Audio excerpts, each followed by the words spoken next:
প্রিয় দর্শক, আপনারা দেখছেন SK360 ইউটিউব চ্যানেল। শুরুতেই হেডলাইন।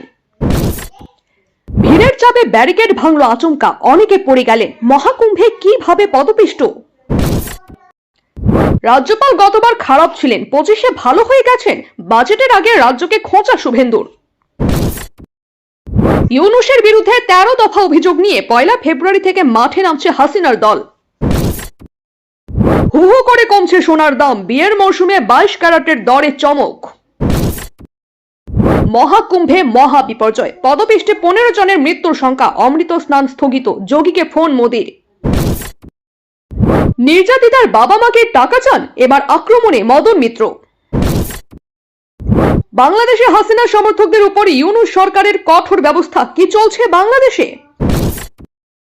ট্রেন চলাচল লাটে উঠল বাংলাদেশে, বৈঠকেও মিলল না উত্তর।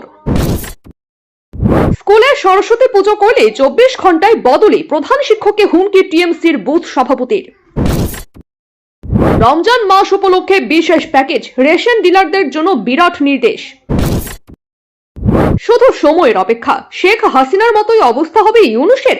বাংলাদেশে ফের ভয় ধরাচ্ছে ছাত্র আন্দোলন। ফেব্রুয়ারিতেই বড় চমক, নজরে 26-এর ভোট, এবার মাঠে নামছে তৃণমূল। বৃষ্টিতে ভিজবে 3 জেলা, বাড়বে তাপমাত্রা। সরস্বতী পুজোর আগেই বিদায় দেবে শীত, আবহাওয়ার খবর। সব ফাঁস করলেন পার্থ, প্রাক্তন মন্ত্রী বললেন দল জানিয়েছিল বলেই তোলপাড় বাংলা। প্রিয় দর্শক, এবারে আসছে বিস্তারিত খবরে। কেউ বোন, কেউ পুত্র, কেউ বাবা, কেউ মা, কেউ আবার বন্ধুকে হারিয়ে ফেলেছেন। হাসপাতালে হাসপাতালে পরিজনদের খুঁজছেন অনেকেই। কেউ আবার মর্গের বাইরে অসহায় অবস্থায় অপেক্ষা করছেন। প্রয়াগরাজে এখন এমনই দৃশ্য। মহাকুম্ভ মেলার বাইরে এক পরিবার অসহায় হয়ে বসেছিল। তাদের আরতি, ফিরে আসুক ছোট্ট ছেলেটা। কোটি কোটি মানুষের ভিড়, সামনে যাওয়ার পথ অবরুদ্ধ।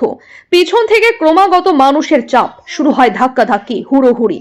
এগোতে না পেরেই ব্যারিকেড ভেঙে একে একে মাটিতে পড়ে যান অনেকে, আর সেই ভিড়ের নিচে চাপা পড়ে যান অনেক পুণ্যার্থী।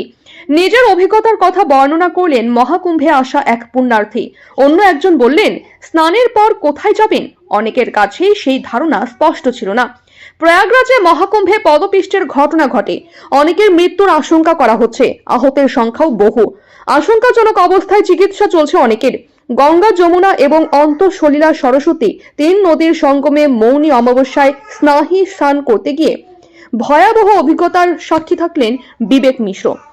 মা বাবাকে নিয়ে পুণ্য স্নানে এসেছিলেন তিনি, কিন্তু এমন পরিস্থিতি হবে তা কল্পনাও করতে পারেননি উত্তরপ্রদেশেরই বাসিন্দা বিবেক। তার অনুমান, স্নানের পর অনেক মানুষই দিশাহীন হয়ে পড়েছিলেন। কোথায় যেতে হবে তা জানা ছিল না তাদের, তাই ভিড়ের সঙ্গে তাল না রেখে এদিক ওদিক যাওয়ার চেষ্টা করেন, আর তাতেই বিপত্তি। সর্বভারতীয় সংবাদ মাধ্যমকে বিবেক বলেন, রাত 2:30 নাগাদ প্রচুর মানুষ সঙ্গমের তীরে এসে পৌঁছেছিলেন। অনেকেই মাথায় ভারী মালপত্র নিয়ে এসেছিলেন স্নান করতে। নদীর তীরে লোহার বেশ কিছু ডাস্টবিন রাখা ছিল, যা ভিড়ের মধ্যে অনেকেরই দৃষ্টি এড়িয়ে যায়। তাতেই ধাক্কা খেয়ে বহু পুণ্যার্থী মাটিতে পড়ে যান। মাথায় থাকা মালপত্রও ছিটকে পড়ে। মালপত্র এবং মাটিতে পড়ে যাওয়া পুণ্যার্থীদের সঙ্গে ধাক্কা লেগে আরো অনেকে পড়ে যান। তাদের মারিয়েই এগোতে থাকেন অন্যান্যরা। চোখের সামনে ধীরে ধীরে পরিস্থিতি পাল্টে যায়। গণ অভ্যুত্থানের 6 মাসের মাথায় মোহাম্মদ ইউনূসের সরকারের বিরুদ্ধে মাঠে নামছে আওয়ামী লীগ। কদিন আগেই দ্য ওয়ালে লেখা হয়েছিল, আওয়ামী লীগ নেত্রী শেখ হাসিনা দলকে প্রস্তুত হতে নির্দেশ দিয়েছেন। এদিন আওয়ামী লীগ এক প্রেস বিজ্ঞপ্তি জারি করে 1 থেকে 18 ফেব্রুয়ারির মধ্যে মোট 9 দিন গোটা বাংলাদেশে নানান কর্মসূচি পালন করবে। মোহাম্মদ ইউনূস সরকারের বিরুদ্ধে মোট 13 দফা অভিযোগ এনে পথে নামার ডাক দিয়েছে শেখ হাসিনার দল। তারা জানিয়েছে, 1 ফেব্রুয়ারি শনিবার থেকে 5 ফেব্রুয়ারি বুধবার পর্যন্ত লিফলেট বা প্রচারপত্র বিলি করবেন দলের নেতাকর্মীরা। 6 ফেব্রুয়ারি বৃহস্পতিবার দল প্রতিবাদ মিছিল ও সমাবেশ করবে। 10 ফেব্রুয়ারি সোমবারও হবে বিক্ষোভ মিছিল ও সমাবেশ। 16 ফেব্রুয়ারি রবিবার অবরোধ কর্মসূচির ডাক দিয়েছে দল। 18 ফেব্রুয়ারি মঙ্গলবার দেশব্যাপী সকাল সন্ধ্যা সর্বাত্মক কঠোর হরতালের ডাক দেওয়া হয়েছে। আওয়ামী লীগ বলেছে, এসব কর্মসূচিকে বাধা সৃষ্টি করা হলে দল বড় আন্দোলনের ডাক দেবে। ইউনূসের আমলে ভারত বাংলাদেশের মধ্যে বেড়েছে দূরত্ব, বরং নয়াদিল্লিকে ভুলে পাকিস্তানের সঙ্গে ক্রমশ মজবুত হচ্ছে সম্পর্ক। আর এবার এই সম্পর্ককে নিয়ে এক ধাপ এগিয়ে চিন্তা ভাবনা দু দেশের। পাকিস্তানের সঙ্গে সরাসরি বিমান পরিষেবা চালু করার লক্ষ্যে বাংলাদেশ পাকিস্তানের খাইবার পাখতুনখাওয়া প্রদেশে একটি সাংবাদিক সম্মেলন হয়, আর সেখান থেকেই পাকিস্তানে নিযুক্ত বাংলাদেশি হাই কমিশনার মোহাম্মদ ইকবাল হোসেন বিমান পরিষেবা নিয়ে বিরাট ঘোষণা করেন। তার বক্তব্য অনুযায়ী দুদেশের সম্পর্ককে আরো মজবুত করতে এই পদক্ষেপ। এমনকি বাংলাদেশ এবং পাকিস্তানের মধ্যে বিমান পরিষেবা শুরু হলে ভ্রমণ এবং যোগাযোগ ব্যবস্থা অনেকটাই সহজ হবে বলে জানা যায়। যদিও এই বিমান পরিষেবা কবে চালু হবে এই নিয়ে কোনো সঠিক সময় ঘোষণা করা হয়নি, তবে হোসেন জানিয়েছেন পাকিস্তান ও বাংলাদেশের মধ্যে বিমান পরিষেবা শুরু হওয়ার ফলে পর্যটন, শিক্ষা থেকে শুরু করে বাণিজ্য সহ বিভিন্ন ক্ষেত্রে সহযোগিতা বৃদ্ধি পাবে। শুধু তাই নয়, স্বাস্থ্য সেবা এবং শিল্প খাতেও বিশাল বিনিয়োগও বৃদ্ধি পেতে পারে বলে জানিয়েছেন। তার মতে এই পরিষেবা চালু হলে বিশেষ করে দু দেশের আর্থিক সম্পর্ক দৃঢ় হবে। পাশাপাশি দু দেশের মধ্যে ব্যবসায়িক সম্পর্ক বৃদ্ধির সম্পর্কেও জানিয়েছেন বাংলাদেশি হাই কমিশনার। তিনি বলেছেন, পাকিস্তান বাজারে বাংলাদেশি পণ্যের চাহিদা ক্রমশ বাড়ছে। এতদিন বাংলাদেশের চট্টগ্রাম ও পাকিস্তানের করাচি রুটে পণ্যবাহী বিমান চলাচল করত, কিন্তু এবার থেকে সরাসরি যাত্রীবাহী উড়ান পরিষেবার কথা ঘোষণা করলেন হোসেন। আর এতে ইসলামাবাদ এবং ঢাকার সঙ্গে দূরত্ব কমলেও দিল্লির সঙ্গে দূরত্ব যে বাড়বে সে কথা স্পষ্ট। আগামী বছর রাজ্যে বিধানসভা নির্বাচন, কম বেশি প্রত্যেকটি রাজনৈতিক দলেরই সেদিকে নজর রয়েছে। ইতিমধ্যেই ময়দানে নেমে পড়েছে অনেকে। এবার যেমন শোনা যাচ্ছে 26-এর ভোটকে পাখির চোখ করে আগামী ফেব্রুয়ারি মাসেই ময়দানে নামতে চলেছে রাজ্যের শাসক দল তৃণমূল কংগ্রেস। নেতাজি ইনডোর স্টেডিয়ামে বড় বৈঠক হতে পারে বলে খবর। শাসক থেকে বিরোধী 26-এর বিধানসভা নির্বাচন সকলের জন্যই গুরুত্বপূর্ণ। তৃণমূল নিজের ক্ষমতা ধরে রাখতে মরিয়া, অন্যদিকে বাম বিজেপির লক্ষ্য পালাবদল। এই আবহে একটু আগে থেকেই ময়দানে নেমে পড়েছে জোড়াফুল শিবির। শোনা যাচ্ছে আগামী 26 বা 27 ফেব্রুয়ারি নেতাজি ইনডোর স্টেডিয়ামে তৃণমূল কংগ্রেসের সাংগঠনিক বৈঠক হবে। সেখানে উপস্থিত থাকবেন দলনেত্রী মমতা বন্দ্যোপাধ্যায়। একটি সর্বভারতীয় সংবাদ মাধ্যমের প্রতিবেদনে সূত্র উদ্ধৃত করে এমনটাই দাবি করা হয়েছে। গত বছর অর্থাৎ 2024 সালটি ছিল বাংলাদেশের জন্য চরম অরাজকতা ও রাজনৈতিক অস্থিরতার একটি বছর।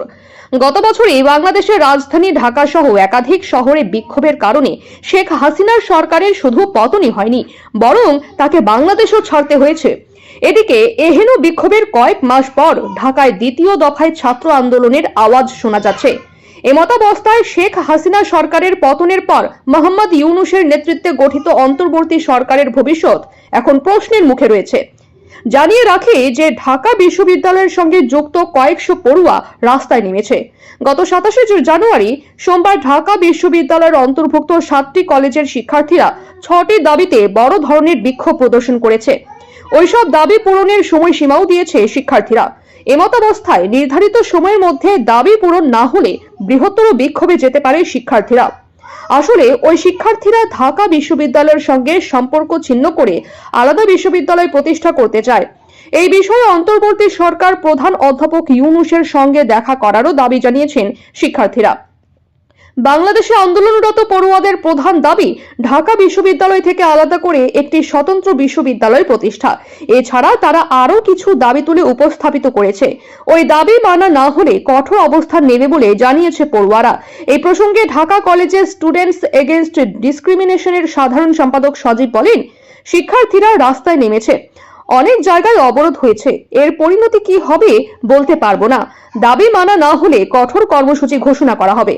শুরু করেছিলেন কুণাল ঘোষ, সুর চড়িয়েছিলেন ফিরহাদ হাকিম, এবার আরো এগিয়ে আরজিকর হাসপাতালের নিহত তরুণী চিকিৎসকের বাবা মা টাকা চান কিনা সেই প্রশ্ন তুললেন তৃণমূল কংগ্রেসের বিধায়ক মদন মিত্র।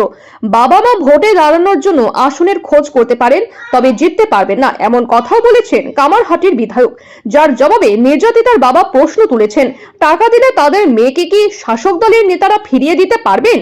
আর বিরোধী দলনেতা শুভেন্দু অধিকারীর মন্তব্য, লজ্জা রাখার জায়গা নেই, বাংলার মানুষ কবে ঘুম থেকে জাগবেন তার অপেক্ষায় আছে নির্যাতিতা ডাক্তার বোনের আত্মা। মদনে শুধু নন, আরজিকরের নির্যাতিতার বাবা মায়ের প্রতি আক্রমণের ধুয়ো তুলে গলা মিলিয়েছেন শোভনদেব চট্টোপাধ্যায়, সৌগত রায়, কল্যাণ বন্দ্যোপাধ্যায়ের মতো শাসক দলের একাধিক নেতা সাংসদ। নিন্দায় পাল্টা সরব হয়েছে বিরোধীরাও। বাম বিজেপির কথায় নির্যাতিতার পরিবার বারবার চিত্রনাট্য বদল করেছে বলে অভিযোগ করে মদন বলেছেন, পরিষ্কারভাবে বলুন, সিপিএম এবং বিজেপি আমাকে যেটা বলেছে সেটা বলছি, তার জন্য আপনি কি চান? শুনেছি ডাক্তারদের 4-5 কোটি উঠেছিল। হ্যাঁ, যদি মনে করেন টাকা চান, টাকাই চান। সবকিছু টাকা দিয়ে ঢাকা যায়। মদনের আরো বক্তব্য, আমরা পড়েছি শ্রাদ্ধে কিছু দিতে পারি না, টাকা দিয়ে বলে ওম নম ব্রহ্মণায় অহং দদানি, ছেড়ে দিল টাকা দিয়ে।